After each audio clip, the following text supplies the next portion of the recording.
Welcome, Facebook. We're going to be celebrating the Air Force birthday tonight on Greatest Generation Live. Glenn and I will be building the ship as we fly it. So we're excited to get started here. Thank you all for joining us this evening. Here's our wonderful music. Let's let everybody in.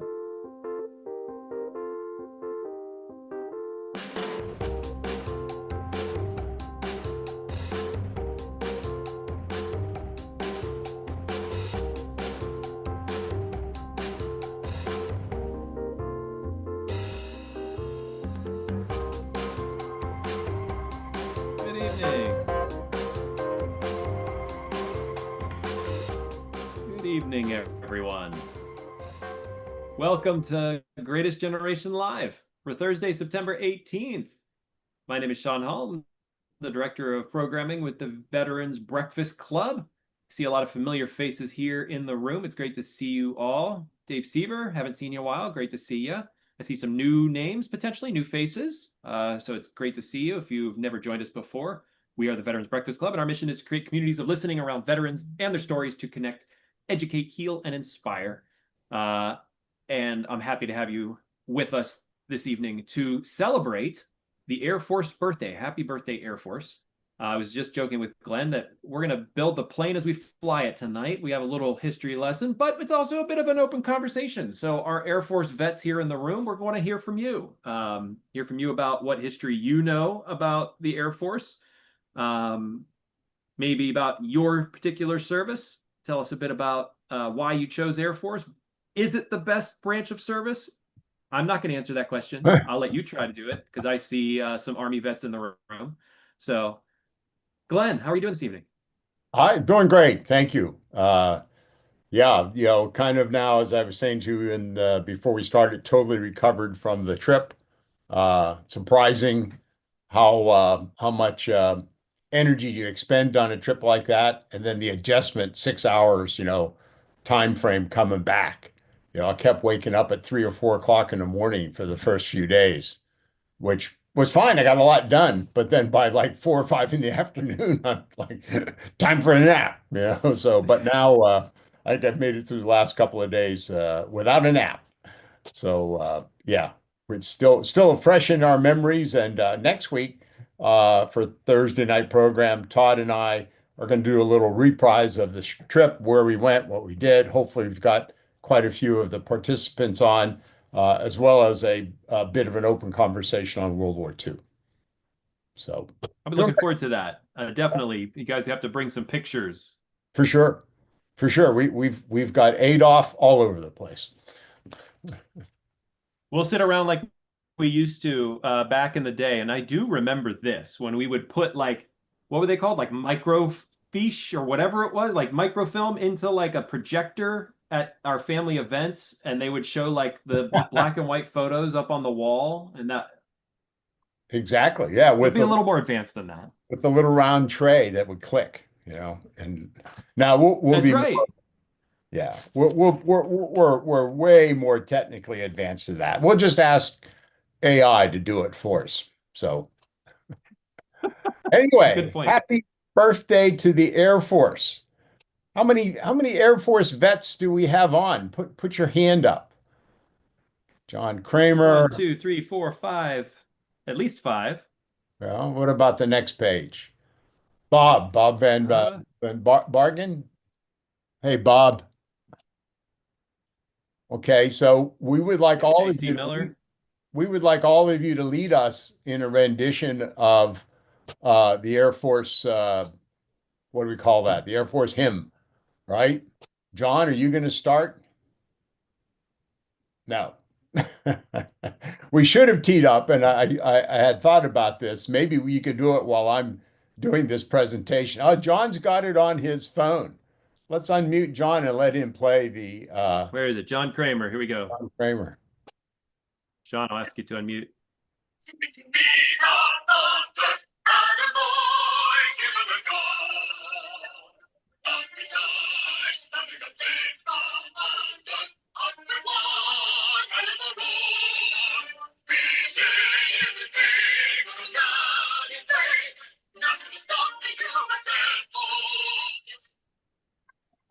Excellent, John. Thank you.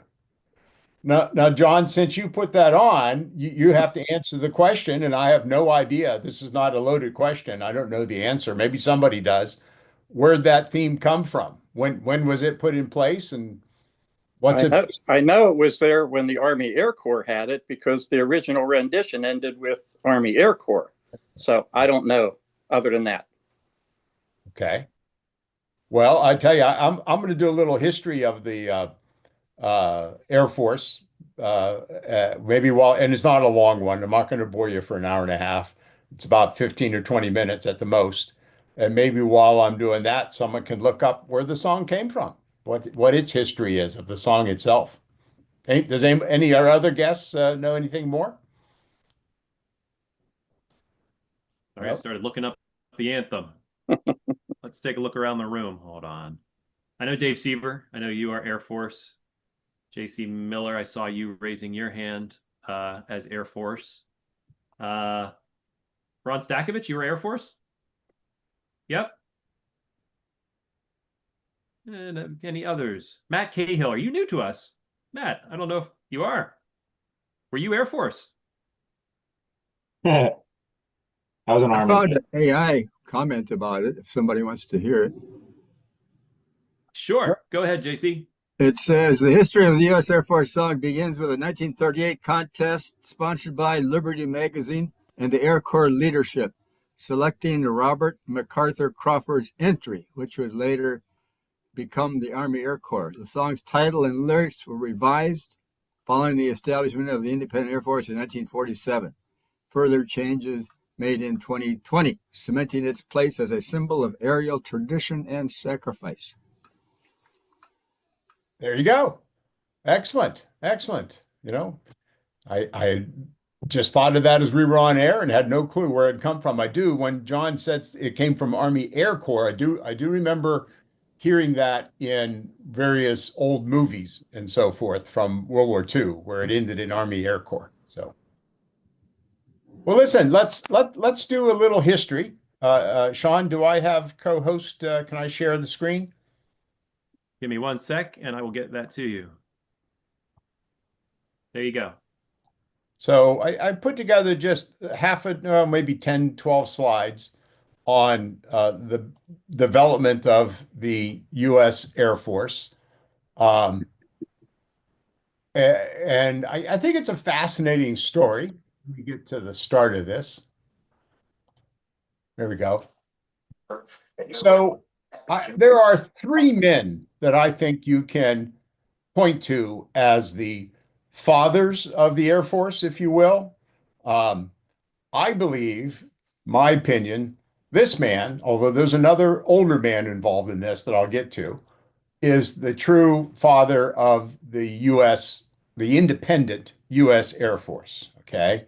And he's just a fascinating character. If you haven't read a biography of Hap Arnold, please do so. He has just led a fascinating career, West Point 1907, but quickly becomes interested in the Air Force or in the Army Air Signal Corps at that time. And he's one of the first cadre of Army cadets, Army officers trained by the Wright brothers. And he's trained by the Wright brothers in 1911 out at Hoffman Field in Ohio, just outside of Dayton, which is not too far from the Wright-Patterson Air Force Base and Museum, which I've been to. I've been to the Wright-Patterson Museum, which is a fascinating place. I mean, you could spend a week there and not see everything, but you can also go to the adjacent little museum that is about the Wright brothers, and it's not too far from the original Hoffman Field, right? So everybody understands the Wright brothers flew the first plane down at Kitty Hawk. Some people argue it wasn't a real plane. It was a glider with because it took off from a high spot, landed in a low spot. But they perfected their flying at Hoffman Field, just outside of Dayton. That's where they learned to do loops and so forth and circles. It's where they first began taking off from the ground eventually, that sort of thing. So that's the history of Hap Arnold going all the way back. He holds pilot certificate number 29. from the Wright brothers. I'll talk about his World War I experience in a bit. He, along with a couple of other big names that come into this, were huge aviation pioneers between the wars. All the records about flying from California to New York or flying from New York to Europe after Lindbergh did it, all the distance and endurance records, him and Carl Spaatz and Ira Aikman were the three men involved in that, right? And then, of course, he becomes the commanding general of the U.S. Army Air Forces in World War II underneath Marshall, right? He's a member of what becomes the Joint Chiefs of Staff back then. I thought this picture was just great. Here he is in 1911 in a suit with a tie on, sitting in the Wright brothers Model B, right? And he just looks impossibly young. He's probably 27, 28 years old here. And it just, I don't know, kind of cracks me up that he's in a suit in this airplane, right? Which really wasn't an airplane as we think of it today. It was a kite with a motor on it, you know, right? I mean, really, and I kind of laugh about it, but the injury rate, the casualty rate, the death rate among these early pilots was tremendous. You know, 50%, 60% in those first 6 or 7 years, 5 or 6 years that they had these airplanes flying. You know, well, here's an interesting fact about the Wright brothers. You know, that when they built their first airplane and first commercial airplane, the U.S. Army refused to pick up the rights to it. And so they went to France and they spent a good 2 years in France selling the airplane and rights to it in Europe to the French military.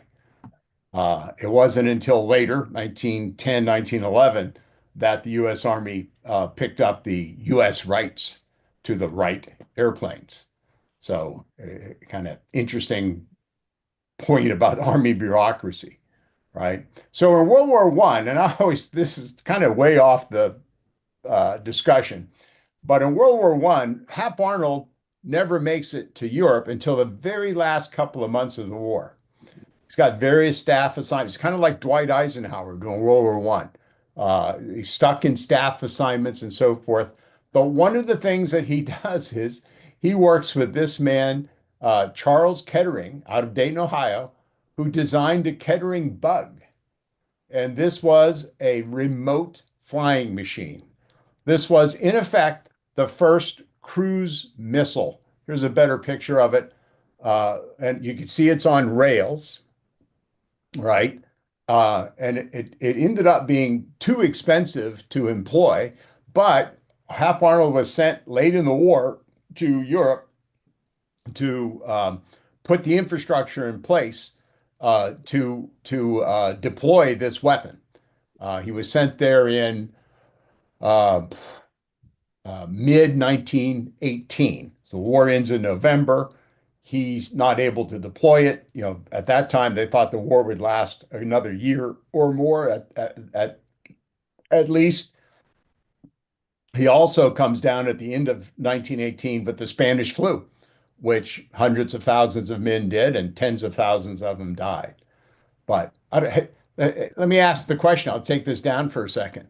Had anyone ever heard of the Kettering bug before?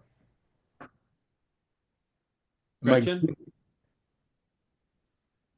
Gretchen, I'll ask you to unmute.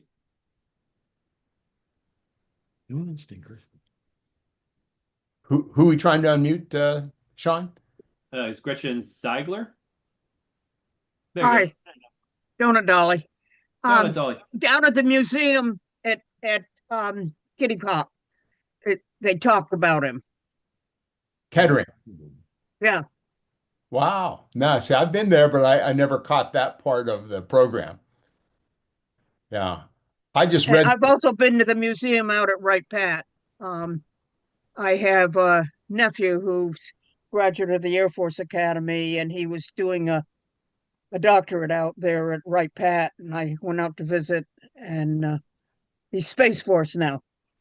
Yeah, yeah, interesting.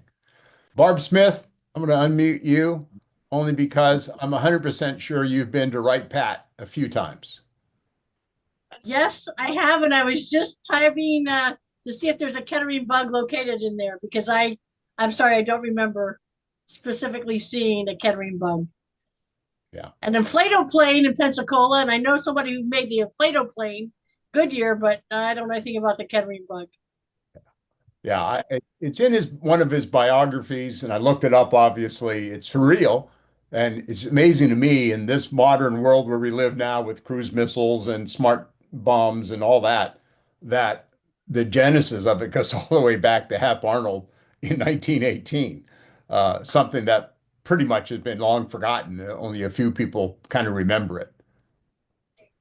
And again, Barb. Your impressions on the Wright-Patterson Museum or Gretchen?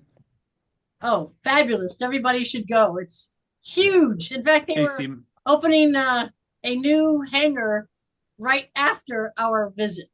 So we missed. It's always worth going back. Yeah, who is JC that? Miller, you're holding up a picture of it.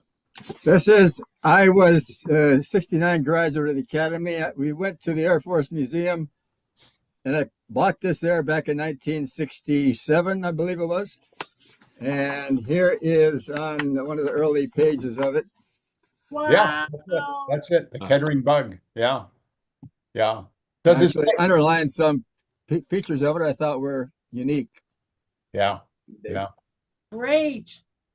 Now, it'd be interesting to do some research, why wasn't the research and the development of that continued through the interwar years for World War II? And I'm sure the answer was budget.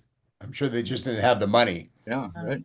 to further develop it. But then by World War II, I guess you would think Hap Arnold would remember it and go back and try to revive it. But as far as I know, there was no development of that kind of a weapon in World War II by us. The Germans. Actually, there was, Glenn. Oh yeah, who's that? So this is Dave Sieber. Yeah. So during World War II, because I don't know what I ever did with it. I lost it in a move. I had the history of the 8th Air Force, and there was a chapter or two in there about how we would, with very primitive remote control, load bombers full of explosives. They would cut the top of the cockpit off so the pilots would get them off the ground. Yeah. Bail out, and then they would try to guide them to a target and dive them in. One of the things I remember from that is the English were more afraid of what the Americans tried than what the Germans did. Yeah. That's how Joe Kennedy Jr. died. Exactly. Him among other pilots. Right. Yeah, very unstable. Yeah, we tried it, but it didn't work. This looks like it might have worked. With another 20 years of technology. I mean, a pilot is well, that's what the Germans did with the V1 and the V2. Right. So, yeah. Anyway, we get a little sidetracked from the history, but that's okay. That's great. So let me just get back to the Air Force history here. So this is the other man that is just so fascinating, and that's Billy Mitchell, right? Which it's been a long time since I've read up on Billy Mitchell. So I went back and have a couple biographies I read through parts of. And what a fascinating man he was, right? Born into a wealthy family. He's actually born in France. I think his parents were living abroad at the time. His father is a senator from Wisconsin, I think it is. So he's born into a pretty wealthy family. He's not a West Pointer. He goes to what becomes George Washington University in D.C., my graduate school alma mater, and doesn't finish because the war comes along. I'm sorry, not the war. The Spanish-American War comes along. That's how old he is.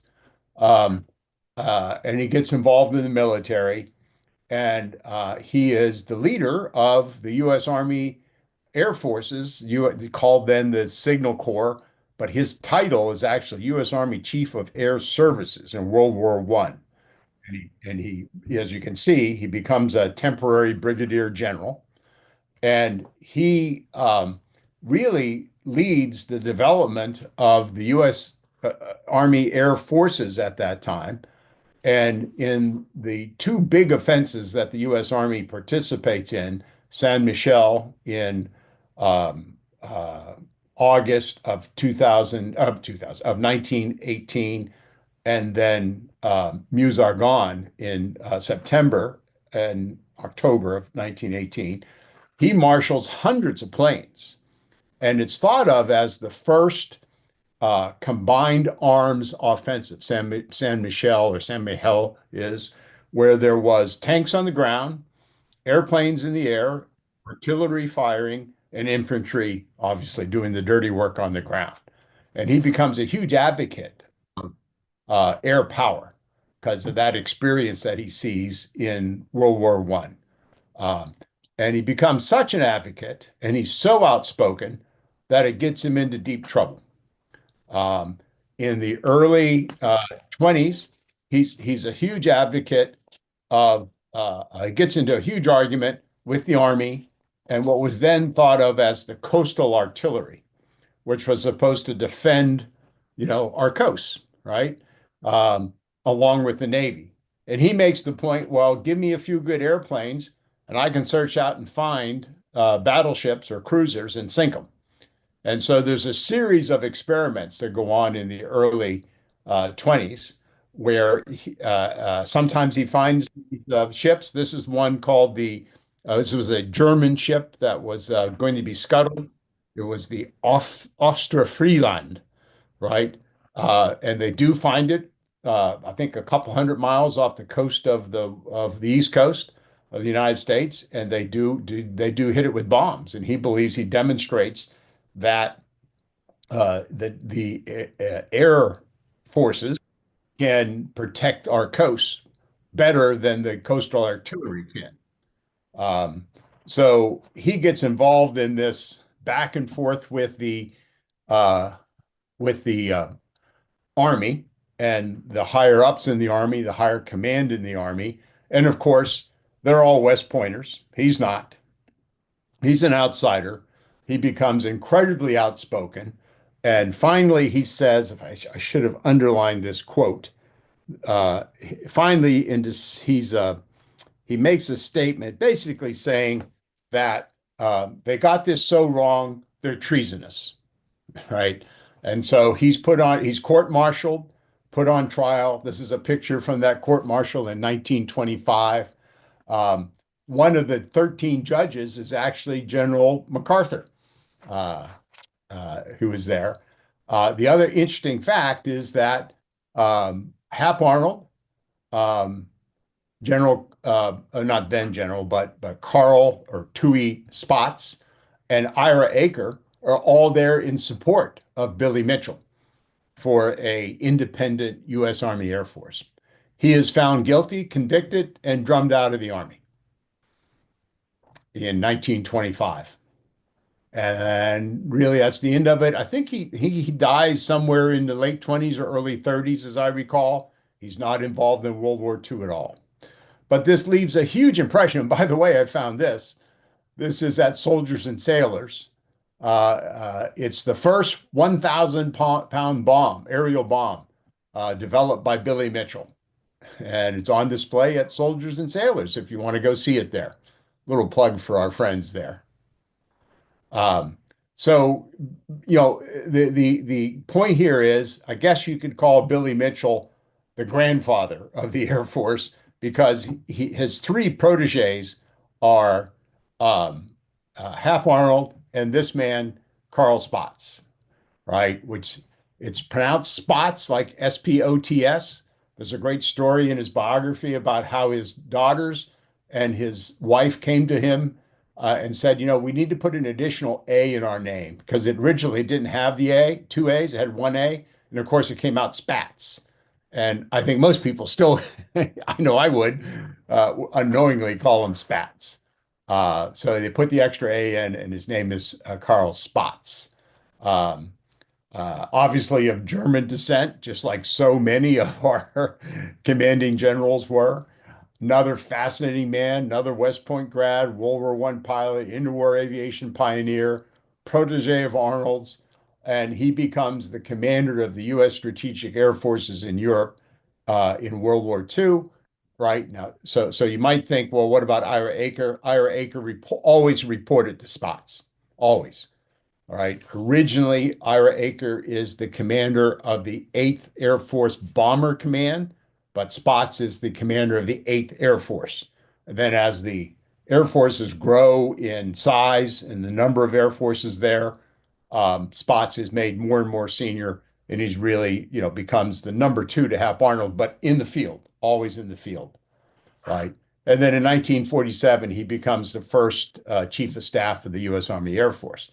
Now, what's interesting, I think, is just a shot of some B-17s in formation during the war, is that making the U.S. Army Air Force a residue of what happened to Billy Mitchell with Arnold and Spots involved, and Ira Aker too, is what drives those three men to try to emphasize the importance of the U.S. Army Air Forces and gain their independence. That was always their goal. They were somewhat jealous of the RAF, which was created as an independent Air Force from the start.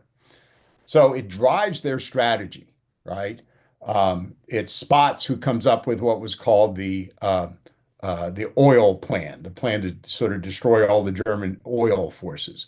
Aker was in command of the 8th, becomes the commander of the 8th Air Force, but as always, Spots behind him driving the strategy and driving Aker, and of course, Hap Arnold driving Aker, right? They thought, and stated so at times, that we did not need a ground invasion of Europe, of mainland Europe, right? That just give us the airplanes, give us the resources, and we can bomb the Germans into oblivion, and they will give up, which is what Bomber Harris, Arthur Harris of the Royal Air Force Bomber Command also thought. And they really, at least in Europe, overpromised. They were never able to accomplish that, right? Because obviously we invade and have to take Europe, on the ground, although the Air Forces made a huge contribution. And then the other part of this is Hap Arnold and the B-29s. This was Hap Arnold's project. Hap Arnold drove this from 1940 on. It caused Hap Arnold to have 3 or 4 heart attacks during the war. Back then, you had a heart attack, they gave you an aspirin, told you to rest for a week and stay warm. And that's what Hap Arnold did. He came back every time. And he, despite his name, the Hap was nicknamed because he always had kind of a smile on his face. But in reality, he was a relentless taskmaster, right? And he drove the development of this B-29, the first pressurized modern bomber, right?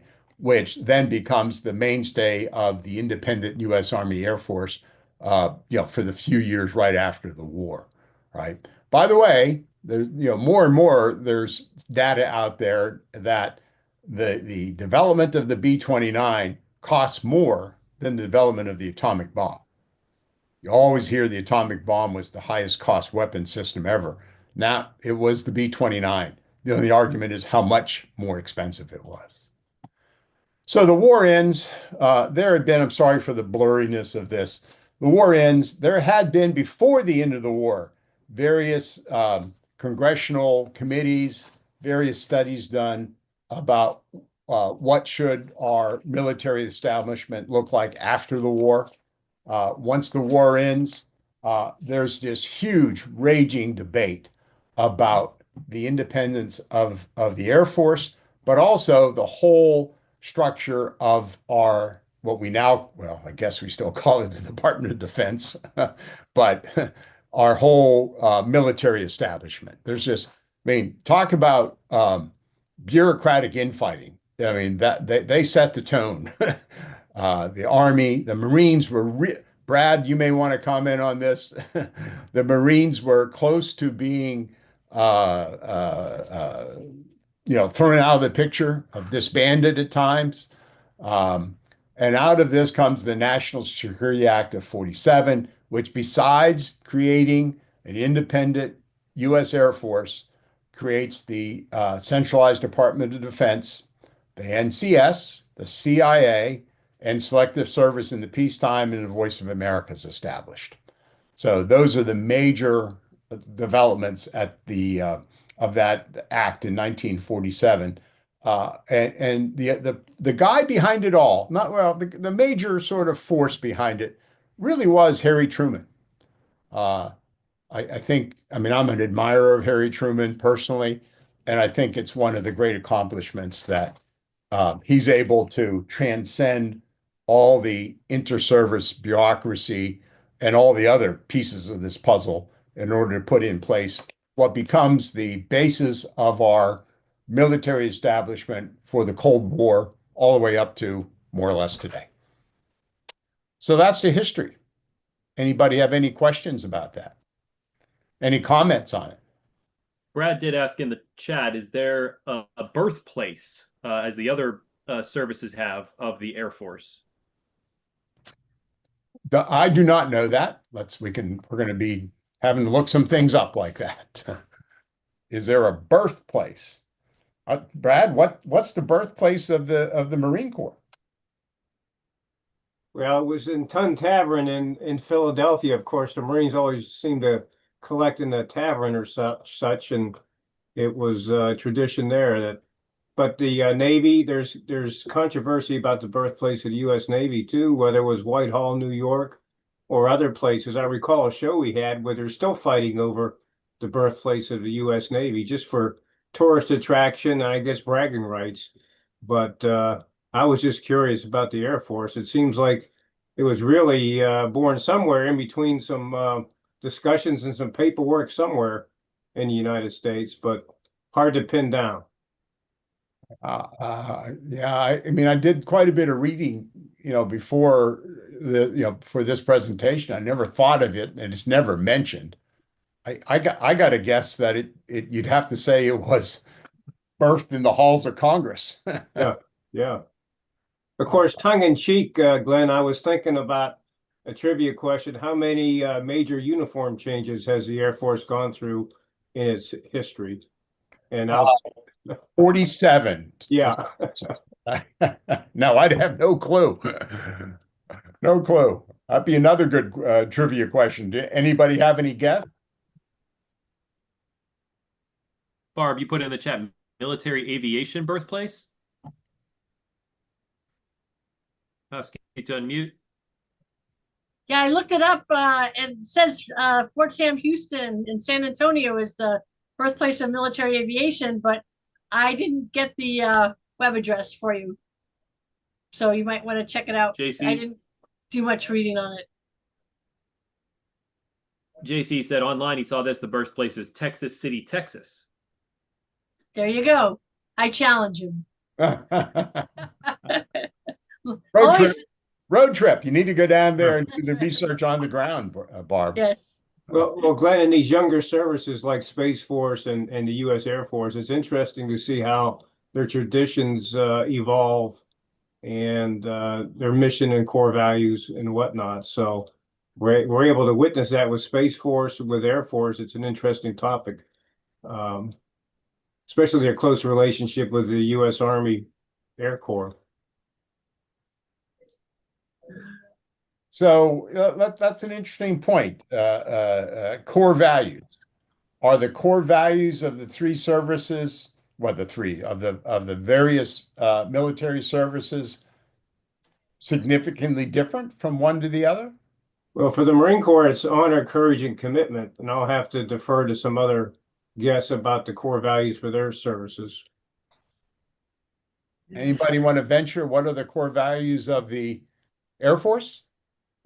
Rick Weber, did you raise your hand? And Dave Seaver. I know the Army. Easy peasy. Yeah. So, I think they're all similar. We all have the same end in mind. Ours is duty, honor, country. So, we will defend. That's our 250-year motto. Dave Seaver. Yeah, the Air Force is integrity first, service before self, and excellence in all we do. Was that where your answer was going to be, George? No, actually, this is something I was in the Air Force for five or 6 years, Vietnam and everything, and I've always been interested in the core values and the interests of the Air Force. I was impressed as a 10-year-old with a boyfriend of my sister, and I think that's where my love of the Air Force started. But as to core value, now the Air Force Academy has had various statements of that, but the Air Force itself, in its like formal way of expressing themselves, has gone through many. They used to call themselves the aerospace team. They had a motto of aim high. Okay, so that was well used for a long time. But then, in the last 10 years or so, a new one came along, and I thought it was so apropos, and it was fly, fight, and win. And that, I think, really captures it, because I've known a lot of Air Force veterans, pilots, air crews, you name it. I was a photographer. But fly, fight, win captures it to the point of the existence of the uniqueness of the Air Force. Ben, you were there. You were a pilot. I'm just thinking, you know all the mottos. Ben, I'll ask you to unmute. Yes, fly, fight, win is the latest one. Yeah. And to piggyback on that, I saw fly, fight, and win, air power, anytime, anywhere. Right. Right. Don't leave out above and beyond. I saw that one in my career. Well, there's one I got on my desk that was a patch. It was made by a veteran, and it said total world destruction. He was a member of SAC. Yeah. And of course, the guys that did the nuclear weapons, bombers and missiles. It was meant for jest, of course. Anybody else? Any Air Force out there that I missed? John Kramer. Yeah, I was in the Air Force 23 years, and through numerous commanders, I was reminded many times the Air Force mission is to fly and fight, and don't you forget it.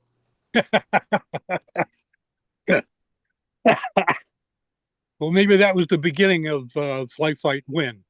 But the one that they changed at the Air Force Academy that had been there for so long, from the existence of the academy when it first opened in the late 50s, was it was on a bridge as an entrance to the main field, and it was "Bring me men."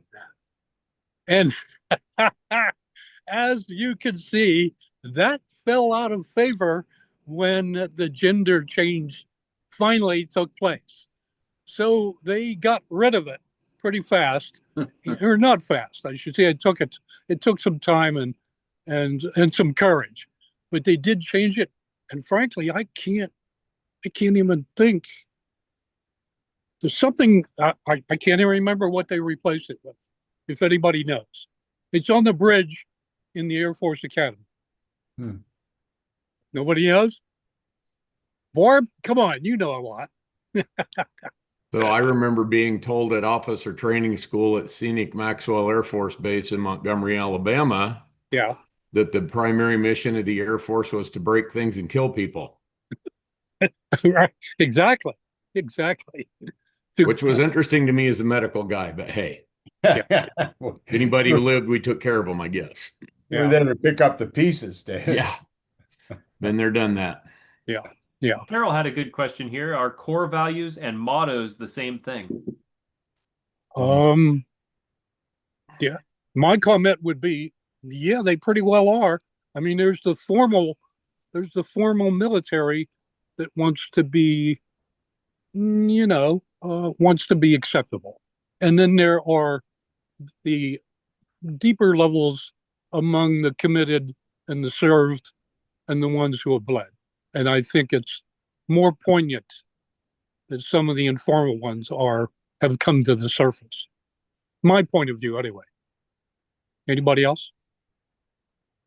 Mary Klepper said they aren't according to the U.S. Air Force site. You referring to mottos and core values, Mary? Where's Mary?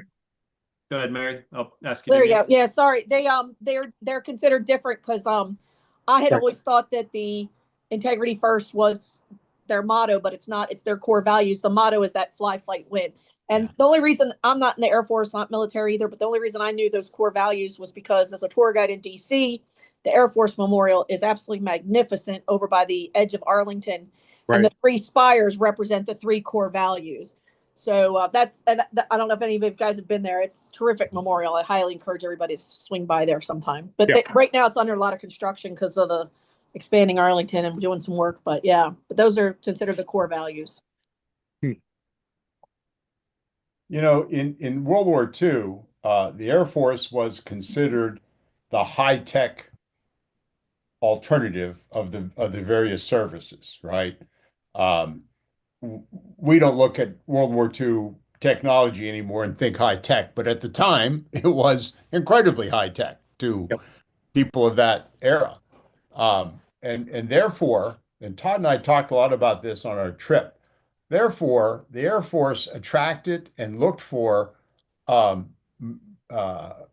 men with college educations or partial college educations or technical backgrounds, etc. And the Army during World War II would complain about that and say, "Hey, you're not leaving enough smart guys for us." And their response was, "Well, how smart do you have to be to throw a hand grenade?" More or less, really. That was more or less the response. And the Army in World War II, other than the elite divisions, the 101st, the 82nd, the Rangers, those kind of highly trained divisions, many of the divisions were made up of a lot of young men who were illiterate, had very little education. It's not speaking to their bravery or their values or anything. They just not. The educated guys went to the Air Force. So I guess my question is that still the case? Is the Air Force still attracting the sort of technician? I think it's inculcated, especially in Space Force today, and it's attracting the imagination of a lot of young people. But of course, Space Force came out of Space Command in the Air Force, and the Air Force has been doing space since before the Cold War days. So I think, it's just one personal note. When I got out of high school, didn't have money for college yet, and I wanted to go in the Air Force, and I wanted to be a pilot. And I was always interested in aviation. And I started early and everything, but my eyesight wasn't wasn't good enough. You couldn't wear glasses as a pilot. So the Air Force not only had, intellectual, mental abilities and everything, and technical abilities in math and science and technology, they required physical too. Because remember, it's that combination behind the controls that is really the essence of the Air Force. Air crews have to be smart and physically tough. My point of view, anyway. When we were in England last year with our travel group, we went to the Air Force base there, struggling for the name of it right now. Mildenhall? Lakenheath. Base. And we took our 102-year-old member with us, Ed Cottrell, right? And many of you have heard this story, right? Where they flew in a P-47 and a P-51. Yeah. And, Ed just sort of became a kid again for a few hours. But the point is, there was an F-35 sitting in between these two things. F-35 looked like something out of Star Wars or Star Trek, and um, as always, I got into a conversation with the sort of the enlisted men and the mechanics, because my father was an enlisted man and a mechanic, and I grew up in a mechanic shop because of that. And you can see these other guys sort of hanging back from the flyers, right? So I want to understand. And I started asking them about their background and their education and what they did on this plane. And, nothing to do with wrenches and the kind of things I grew up with. It's all electronics. It's all computer systems. It's all, if something goes wrong, pulling out one computer board and putting in another computer board. It's incredibly high tech. Yes. Which I guess I should have known that, but seeing it right there next to me and then watching it take off and fly a little bit later at the air show was quite a treat. Yep. Yep. Yes. Gretchen and then Ron Stakovich. I had two uncles in World War I who were Army Air Corps. The older brother was an engineer. He graduated from college, and he was a bombardier. And the younger brother was a mechanic, and top level mechanic. So it goes back to your idea that they were highly trained or competent people who were in the Air Force back in World War II time. Yeah. Yeah. There's a gentleman with a neck brace on that wanted to say something. Yeah, Ron, go ahead. Okay. All right. I graduated from high school in 1954, and I went to a recruiter. I wanted to be an air cadet pilot. He told me I was too young, but for me to join the regular Air Force, and after I have a military bearing, and I was old enough, that they would accept me into the Air Cadet program. Well, that was a lot of bullshit, because when I went in and I was of age to go into Air Cadets, I took the test and they came back and said, well, right now we're taking a lot of college people in. Take the test again in 6 months and we'll see what happens.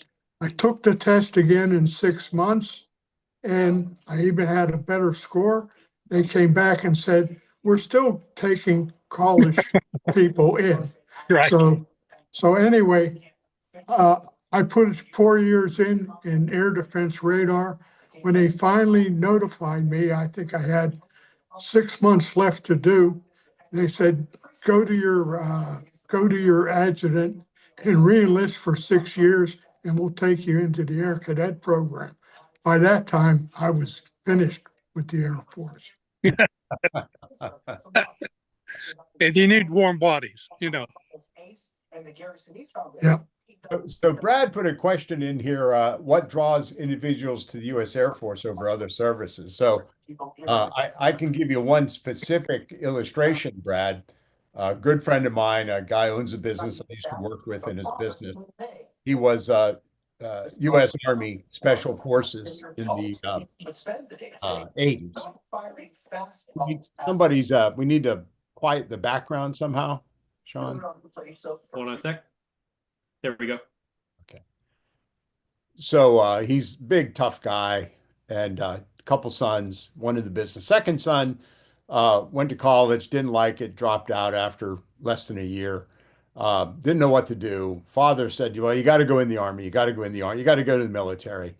And the son, resisted. Eventually comes back with a U.S. Air Force recruiting brochure, and had obviously visited the recruiters, and the recruiters liked him. Smart kid, like his father, just not academically oriented. And they recruited him and promised to put him in and train him in IT. And they did. He's been in the Air Force now 2 years, I would say. And the education that, boot camp, his father just laughed at it. what was described as Air Force boot camp. Just totally. I mean, again, he was an Army range or Special Forces. So, but his son has done incredibly well. He's become an IT technician of some kind. I can't remember how long he had to sign up for, but last time I talked to his father said he likes it so much he'll probably sign up, for an extension and learn more. So, I mean, that story's been told, I'm sure, 1,000 times, where people go in to learn and come out with skills that they can employ in the civilian workforce. Yep. Yeah. So I saw Ben had his hand up. Yeah, Ben, right. You had your hand up. Well, most people go in the Air Force it's because not only the technology things that you work with, but it also has the highest quality of life of any of the military services.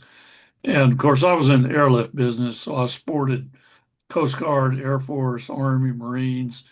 If they were military, I picked them up and flew them somewhere and visited with them and stayed on their installations and all those sorts of things.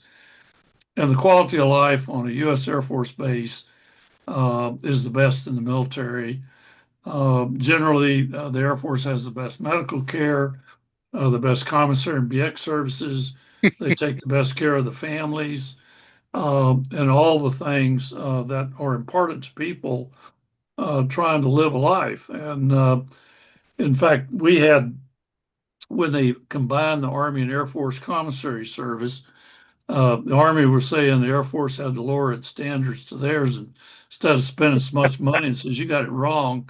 You need to raise your standards to what ours are and take care of your soldiers.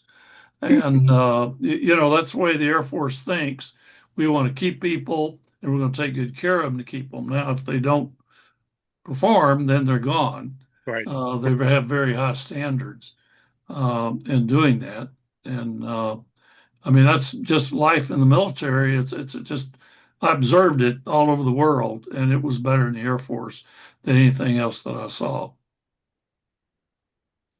This father I was talking about with his son, he jokes with his son, says his son is in the chair force, not the Air Force, which I'm sure many of you have heard that over the years. Well, you hear that, but we had very high physical standards. We had to go take an aerobics test every year. Yep. We had I found both basic training and officer training school to be very demanding.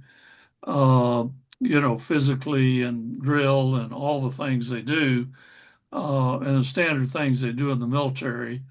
Of course, I didn't, go through Marine or Navy or Army base training or boot camp, but I found it very challenging. Can I? Where are we? Go ahead, George.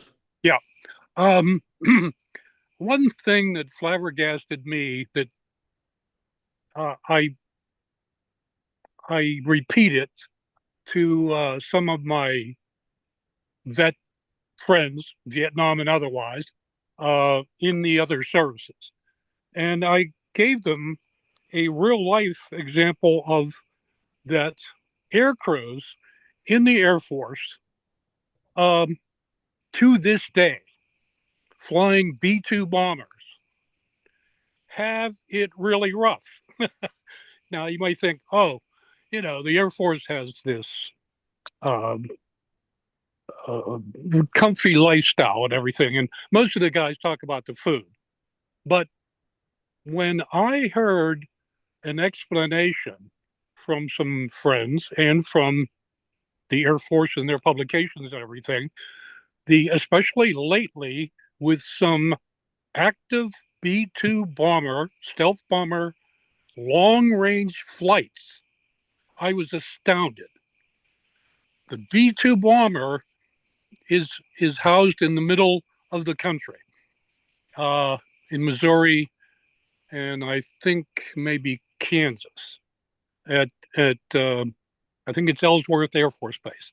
So when the strike was called against the Iranian nuclear site,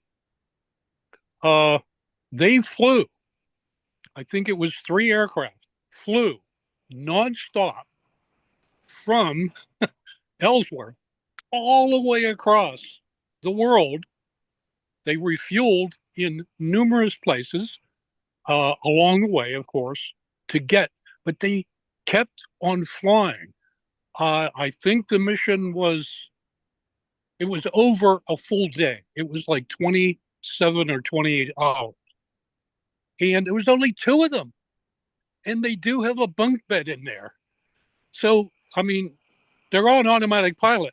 But can you imagine working in a closed environment carrying very heavy armaments to strike a very high valuable target and turning around and coming back and doing the same thing to your home base without stopping? And the guys I talked to and gave them details on this, I said, this is not Air Force propaganda. This is real life today. You would not want to be a B-2 pilot. You probably think it's a glamorous life. It is not, especially on long-range missions like that. So I present that as equal to or worse than some of the experiences World War II pilots, not particularly in anti-aircraft environments, but in the range of some of them had to fly out of England across Germany, Italy, wherever. So Air Force air crews, pilots, and otherwise have it. It is not a glorious life. It takes guts, determination, endurance up the butt. I just was marveled at it. So that's my story. Anybody did anybody know about this? About these B-2 flights that were ordered against the Iranian targets? No. Yeah, no. I think most people did. I knew that the B-2s, were there. There's some interesting points in the chat room. Who was it? Gretchen? You said they had 3 or 4 command pilots, not just one.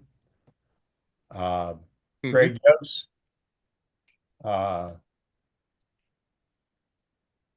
Maybe Greg or Gretchen or Matt Cahill, would you like to speak up? It's the most powerful rogue ever. Can't hear you. Hold on a sec. Ron, I can hear your TV. Matt, go ahead. All right. What? During the Korean War, the Air Force needed a basic training base in the East.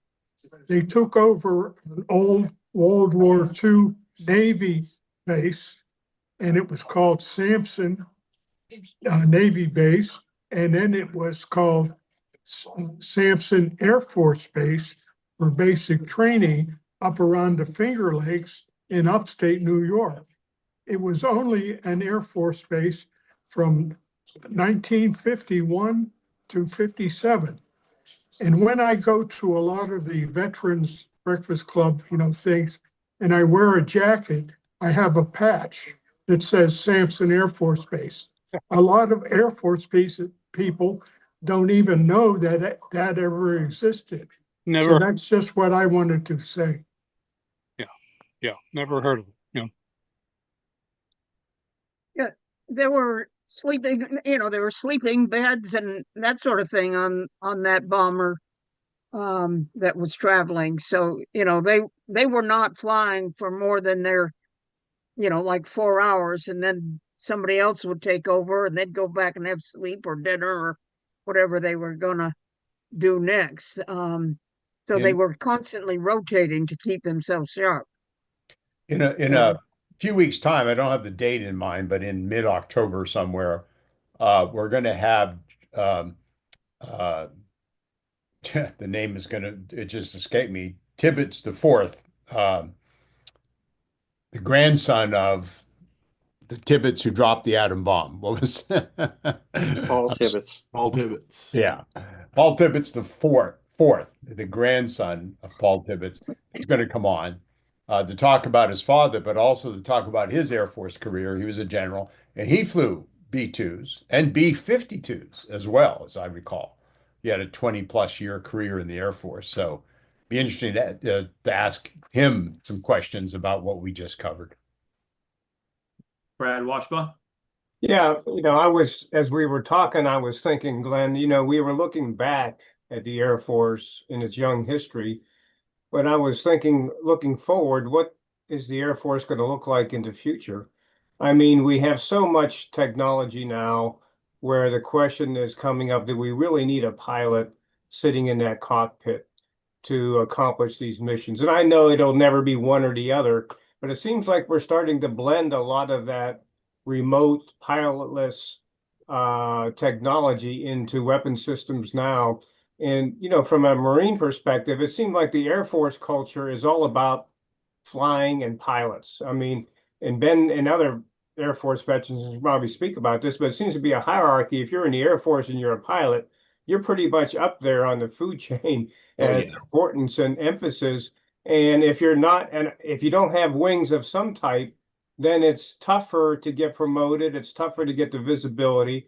And there's probably a little bit of that in all services, But, looking forward to in the future of the Air Force, what do you think about where the Air Force is heading with these remote vehicles and pilotless vehicles and the need and technology? Yeah, just to add to that and ask, I don't know the answers, but the reading I've done and the people I've talked to, there's a significant number of guys, Air Force pilots, if you want to call them that, who sit in some bunker in New Mexico or Arizona and pilot these drones all over the world, right? So that's one thing. The other is you look at what's going on in the Ukrainian war and all these small drones, not the big drones, the small drones that are launched in mass, hundreds of them at a time. I'd love to know, is that technology going to be, is that an Air Force technology? Is that an Army technology? How is that going to be handled by the military? Ben, you have all the answers. Yeah, well, no, I don't have all the answers, but as far as the drone defense, all the military is involved in that. Army, Marines, Air Force, because all can be affected by these drone swarms. So there's a lot of attention being paid attention to air defense against them in all of the forces, but there'll always be a need for humans in control of the computerized things. And the drones that you say in flying, and I know people that flew them in New Mexico. They were flown by pilots, but it was pilots flying them. And that drone was under the control of human beings. And most of they're coming up with these slave wingmen now that fly with other aircraft, but they too are slaves to a lead aircraft that has a human being in it to control it. And you always have to keep in mind, computers are basically stupid. They're a dumb brick. Just unplug the electricity from them, and they don't know anything. And they always have to have human judgment because a computer has no feelings, has no perception, has no intuition, doesn't have eyes, even though it may have cameras. So, the perception and control by human beings will always be there, even if the technology use expands. And it's always been maintained that way in the Air Force. There'll always be pilots. Now they are, doing a test, and we'll see how it works out. They've done one 24-hour logistics airlift mission, and they're going to do a year-long test now, but they're still monitored and controlled by people. So, that's just, the fact of life that weapons have to be controlled by human beings, ultimately. But one point would be, you don't have to put as many human beings in the air as you did in previous decades in previous wars. That's true, and you don't have all the human limitations that you have. But the B-2 pilots, I mean, they weren't comfortable in their little bunk, And, you know, of course, both at the controls at critical phase of flight. So every time they refueled, takeoff, landing, when they actually deployed the weapons, both pilots were in the seats. Because most things like that in crew type aircraft, you know, you're consulting with one another to make sure everything is being done properly and according to the procedures. You know, it's not a solo deal on that one. Got lots of hands up there, Sean. You want to call on somebody? Daver, then Matt Cahill. Did you say me? I'm sorry. Yep, go ahead, Dave. Okay, yeah, sorry, my hearing's not as great as it used to be. Too many jet engines in my life. So, you know, the drone thing, this just is a fairly recent development. You know, I went to Qatar in 21, and of course, one of the first things they do is they pull you in and take all your cell phones and electronics and pinky swear you. Uh, and then they give you the briefing. And one of the things they did was show us footage taken from drones you can buy at Walmart. And these guys are figuring out how to attach ordnance to them to drop on an adversary. They showed us one where they had rigged a mortar shell and they hovered it over an armored vehicle a few hundred feet below and let that thing go, and boom, blew up an armored vehicle with it. So, you know, it's not necessarily high tech stuff that they're doing out there. Some of it can be fairly low tech, but they're using that. You know, and as far as flying stuff, you know, and the crew rest and all that, you know, the C-17, you can put 2-3 air crews on there and there's bunks up in the cockpit for them. They literally have bunk beds. If you've seen the picture of the first C-17 out of Kabul, you know, when all that went down, you know, 823 souls on board, that picture was taken from a bubble in one of those bunks, because there's a bubble that looks out over the flight deck. And that's where that picture was taken from. So yeah, a lot of those aircraft, one of my former officers that I served with, her daughter was a B-2 pilot. And there's not a lot of room in there. So they literally have a lounge chair to sleep on, one of those folding lounge chairs like you take to the beach, and a honey bucket. So she said, you better be really familiar with your crewmates on those long missions, because at some point you got to use that thing and you're all right there. Yeah. So, yeah.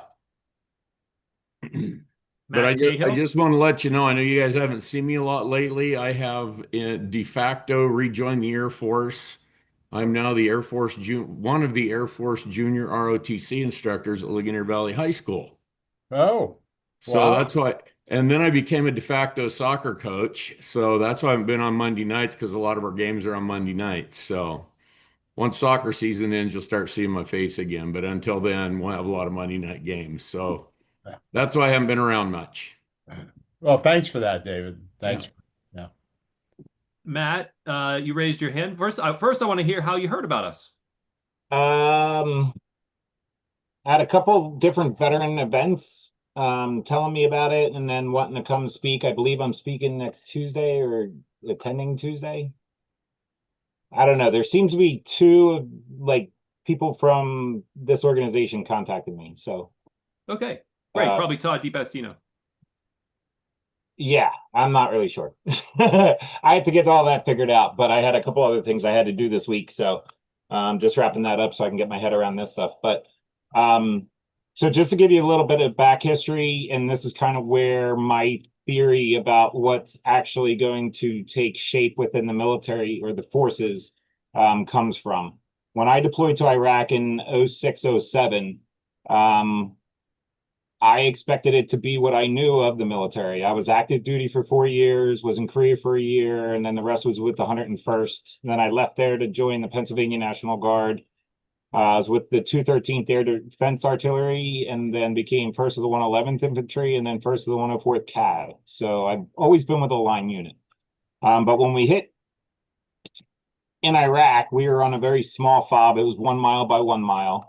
We had Bulgarians that worked underneath us that watched the detainees, if you will, even though they weren't detainees, they were refugees. We had Moldavians who were on EOD, going out, blowing up the unexploded ordnance. and we had Germans, then they rotated out and we got Polish troops. When we visited the PX at Balad, there was African troops. I forget all the different countries that were actually from there, guarding the PX and doing small little things. One of the biggest things I noticed is a lot of you, I think, would remember what we called them the Bed Bath and Beyond units. So when you needed a uniform washed, you'd go drop it off at the unit that did the laundry and that kind of stuff. They didn't exist anymore. We had Malaysians that worked under one American that worked for Kellogg Brown and Root that was in charge of everybody that did it. So literally we were like a very small contingent of US military forces with all these other nations. With the drones that we're talking about and the pilotless planes and everything that's going to become remote and such, I truly believe that like we won't be boots on ground in countries as in the very near future. I can see, you know, Bulgarian military maintaining the drones, and we sign in and we fly the drones over as an infantry squad, and then the Air Force does what they do, and you know the different services do that kind of stuff. Somebody had commented about pilots flying drones from the United States and everything. Did you know that there's a real big contingent in Willow Grove that does the drone flying? And there was a big issue where at the height of the Iraqi war that these pilots were coming out of their boxes after, I believe it's 6 to 8 hours, unless there was a big kill, and then going out and having to sit in traffic and losing it. So there had to be other protocols that were put in place so that they weren't risking people's lives with what was actually going on. So this is a big thing. It's crazy. I never thought I'd see it in my lifetime, but just how quickly, and like some of you have already said with the Ukrainian war, how it's developing mega quickly. It's really going to be interesting to see. So thank you all. It's great hearing your stories and I love it. And thanks for welcoming me in. I appreciate it. Excellent, Matt. Thank you. And absolutely looking forward to having you back on. Rick Weber, I see your hand raised, but Bob Flage, I'm going to give the mic to. Bob Flage, you okay to unmute?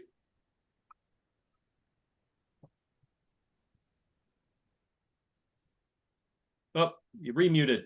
Bob, I'll ask you to unmute. There you go. Yes, with regard to the human element with the drones that Ben talked about, it seems like about 6 months or a year ago, I was hearing that some of these operators were claiming PSTD because of what they were seeing and what they were doing, even though that was not up close and personal. And I was just wondering first, has any, is there a feedback on that? But what I wanted to say first is my grandfather had an interesting experience with aviation. He was a PFC artillery National Guard man from New York on the Mexican border. And he ended up in the U.S. Army, regular Army, and went to flight school at Ellington Field, Texas, 1918, June, unfortunately. Well, unfortunately for them, because they completed flight school. He was with the 2nd Provisional Air Wing, 343rd Aero Squadron. And as a result, they did all their education, flying and everything. They had their bags packed first in November, and the war ends in November 18th. So, you know, as a result, they made a yearbook called Overseas Dreams, which I've got a copy of. There's like 27 copies of this thing floating around. It's been promised to the St. Louis Army Museum out there, when I'm finished with it. However, I'm getting back to the human element with the drones. Is there any feedback on that issue? I've heard the same thing you have, that some of these drone pilots have experienced PTSD symptoms. Um, Ben has a comment in here. Drone Yeah, pilot. that's a true statement. I mean, they're flying combat missions and they're releasing weapons, and they know what the weapons do to people on the other end. And you know, just because you're not in the cockpit, 500 feet from them, the effect is still the same when you're releasing weapons and knowing what the weapons do to people. And in fact, then, there's reconnaissance to find out, what the weapons did. So the drone pilots I knew, they had mandatory decompression time besides their debriefing that they had to do before they go home to their families or do anything else. Because it's very, very different. If you're in the field, flying combat missions, then you're with other combat pilots and aircrew members and things when you go off duty. But to leave that and go home to your family is another world. And so the stress that's caused by flying combat missions, whether if you're physically in the aircraft or not, is very real. The other element of that, Ben, I've read about, I don't have obviously any firsthand knowledge, but is a certain sense of guilt that these drone pilots have, because they're not putting their own lives at risk, right? They're comfortable sitting in a chair somewhere doing this. And Well, survivor's guilt's very real as well.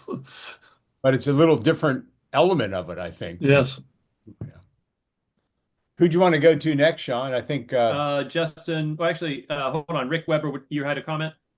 I have two comments. First of all, I don't want to take up time from the Air Force, but happy birthday, Air Force. And the reason people are pick on you is we're all envious of being non-Air Force people. However, Matt Cahill had a neat background. Well, not a neat background. He had a flag in his background. I bet you most people on this show don't know what that green flag, the Green Star families are. So I think, is everybody aware what a Green Star family is? That's a family who's lost a family member to military suicide. And I think it needs to be talked about. And there also is a Red Star family, which is a first responder. So there's a lot of those, and most of us aren't aware of that. But I wish, there he is. So I would like you to present that, because I think it's critical to service people today. We talked about PS, so I don't want to take away from the Air Force, but I think that's something that most of us old people aren't familiar with Green Star families. I know I am, but most of us aren't. So that's all I wanted to say. Matt, when did the Green Star become an emblem of suicide? When was that up? I don't want to take away from this event either. I am scheduled to speak on the 22nd, so Monday of next week. I believe it's here. If you can tell me if that's right or not, Sean. I'm talking to a Todd DiPastino. It's a good try. Todd DiPastino. He's our executive director. Okay. He's the one who lined me up and gave me this link. So I think this is it. Is this it or no? Yep. You'll be with us on the 22nd. Same link. Okay. Yeah. So is everybody going to be here on the 22nd? If not, I'll put my email over here. Please contact my email and I'll be more than happy. You will see some of the same people here that are here tonight. You'll see on Monday as well. Awesome. Thank you. But just to be real quick, the banner was created in 2020. It was sent to the Institute of Heraldry for a review. It was blessed off on, and we have had 3 bills within Congress to get it federally recognized. We are now working through Pennsylvania legislators. There still hasn't been any movement on the Green Star bill. It's still in draft form for this year, this new Congress. But we've had a lot more movement this year than we have at any other year. And what it is just to recognize the families that have lost their veteran to suicide so that they can receive the proper treatment and be able to heal in a healthy way, as well as preserve the future of our volunteer force. So Yeah, you are scheduled to be a guest on next Monday night's program that Todd will be running. Yes, sir. So for those of you who want to know more about it, there we go. Next Monday night, we'll hear a lot more about it. Thank you.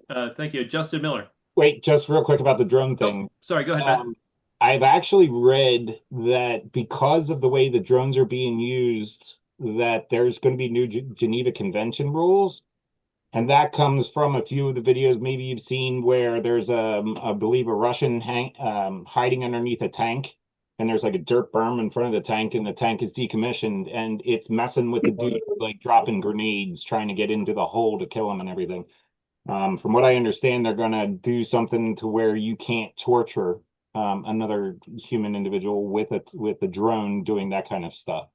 There was a lot of screaming and yelling what I heard about using white phosphorus, as I believe many of you have heard in the news and everything about, just taking the grenades of white phosphorus and flying it around and setting the woods on fire and everything like that. So I would expect that we're going to probably see some new Geneva Conventions with that. But as far as the PTSD for certain people and drone operators that do that kind of stuff, I wouldn't doubt that there would be a diagnosis that follows after something like that. So yeah, thank you very much again. Thank you. Justin Miller. Well, good evening, everybody. I have a question for all the Air Force people with any knowledge. What was the aircraft that the Army flew in Vietnam for quite a while, but at either 67, 68, or 69 was required to turn it over to the Air Force because we were delivering goods to the ground and we had lots of those little planes crash? I don't think it was a C-123, but there was one twin engine, high tail cargo. Yeah, C-7. C-7? Yeah, both the C-7s and C-123s, based on a 1962 agreement between the Air Force and the Army, that all the rotary wing went to the Army and all of the fixed wing went to the Air Force. And so the C-7s, C-23s went to the Air Force.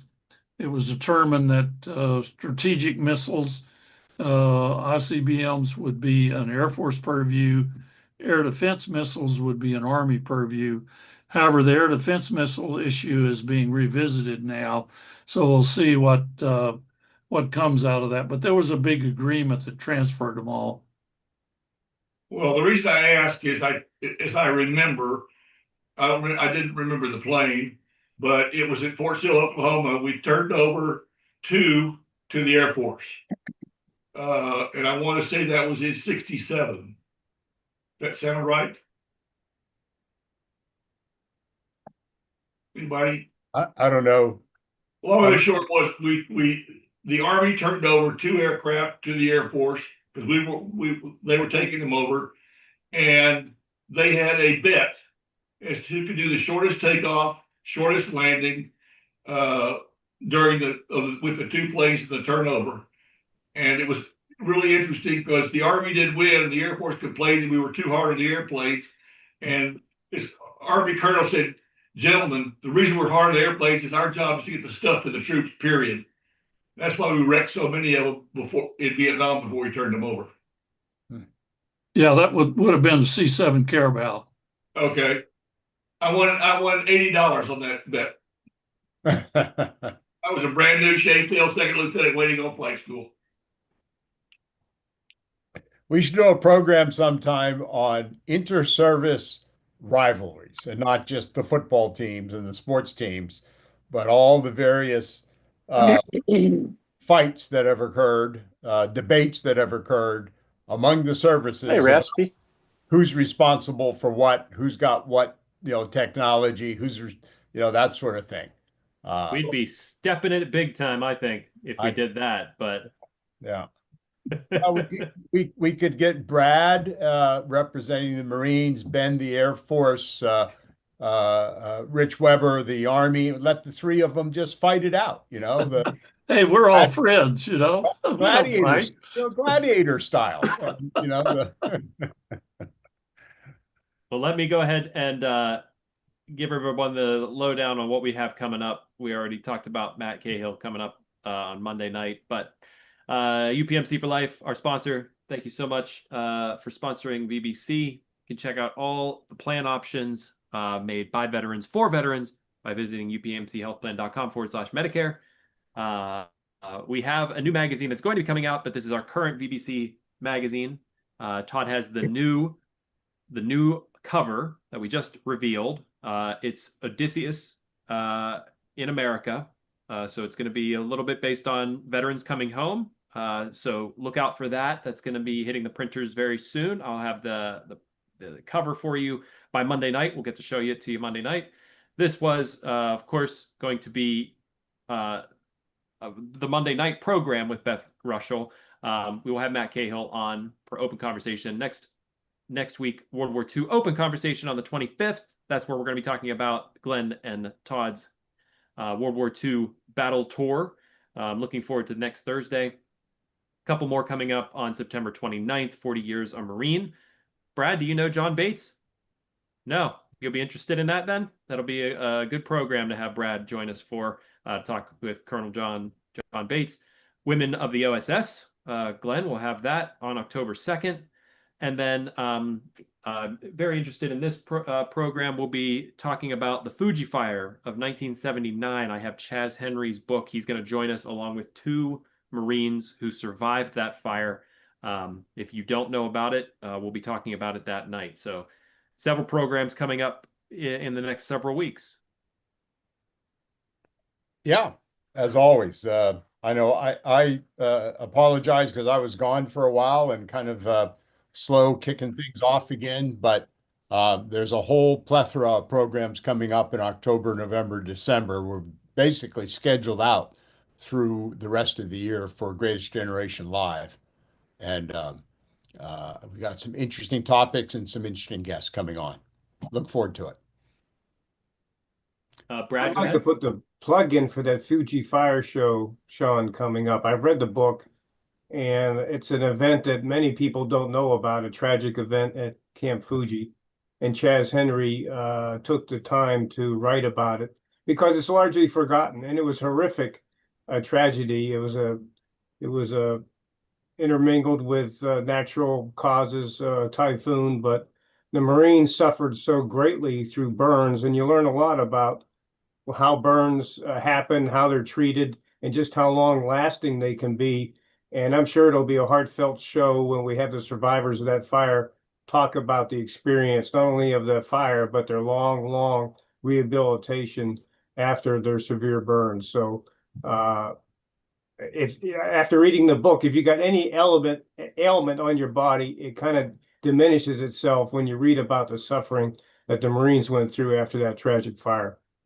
Absolutely. And the care they got through the Brook Medical Center down in Texas. I learned a lot about treatment of burns and the medical personnel through that too. So I highly recommend that show. If you could make it, please join us. Great. Thank you, Brad. And Dave Seaver, bring us So home. I saw somebody in the chat want to know what all the Air Force guys did in the Air Force. So maybe that'd be a good way to take this out to the end. Sure. Yeah, I saw Ben Dawson said, I'm still not sure what the program had to do with what people did in the Air Force. I think we were just celebrating the Air Force, so we were talking that.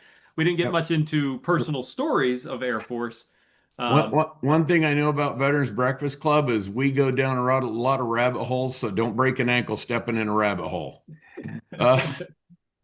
It's like the days of live TV in the 50s. You know, you start out on one topic and you end up on another one. So that's what kind of makes it fun. Yeah. How about Ben Wright, and we're done?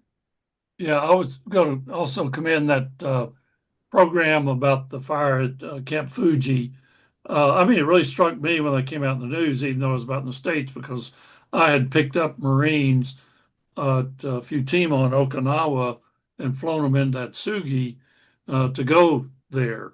So, you know, I airlifted a lot of people to go for their various training at Camp Fuji. So it really struck me with the fire. And then second vocation, when I did clinical pastoral education, I worked in a burn unit.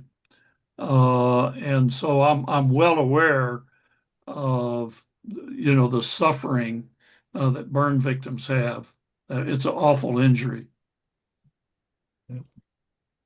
Because you don't just get burned, you also breathe superheated air, which in essence cooks your lungs. So there's people don't even think about that as an injury that goes along with the burn. Yeah, most people are very real. intubated, when they come in, and they'll put them in induced comas just because they can't stand the pain.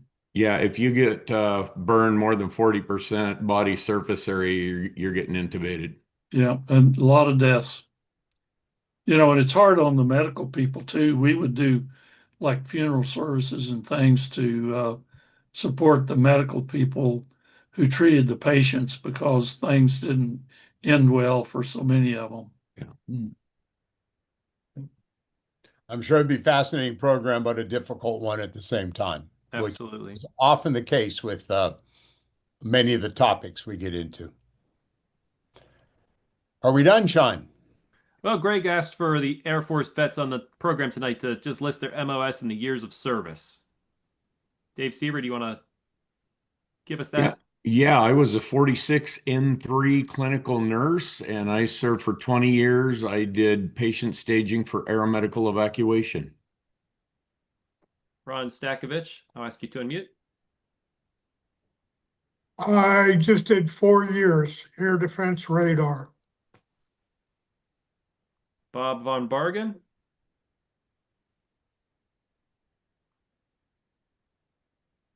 Still on? Oh, Bob, I'll ask you to unmute again. Ben, you go ahead. Go. We got Bob. Go ahead, Bob.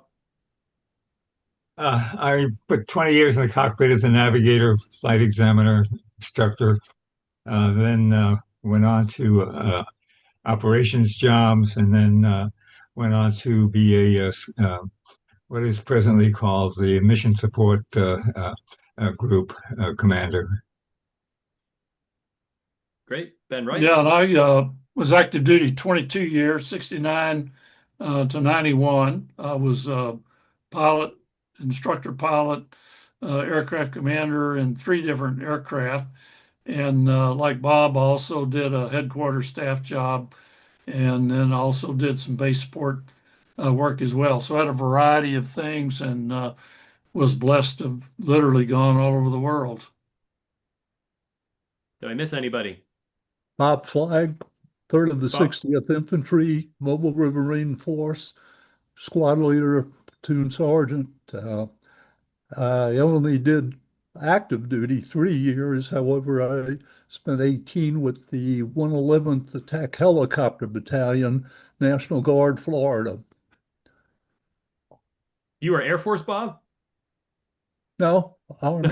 We were asking for Air Force, Bob, Army but thanks for telling us your service. Yeah. Now, I tell people when they say what service, I'd say Army and Navy, being Mobile Riverine Force, because we did a lot of paddling around in boats in the Delta. Well, thank you, Bob. Thank you. I think who dropped off was John Kramer. He was on earlier. Yeah, John, I think dropped off. Yeah. Yeah. But thank you all tonight for honoring and celebrating the Air Force birthday this evening. We're going to be back on Monday night. Hope to see you all then. Thank you and have a great weekend. Thank you. Thank you.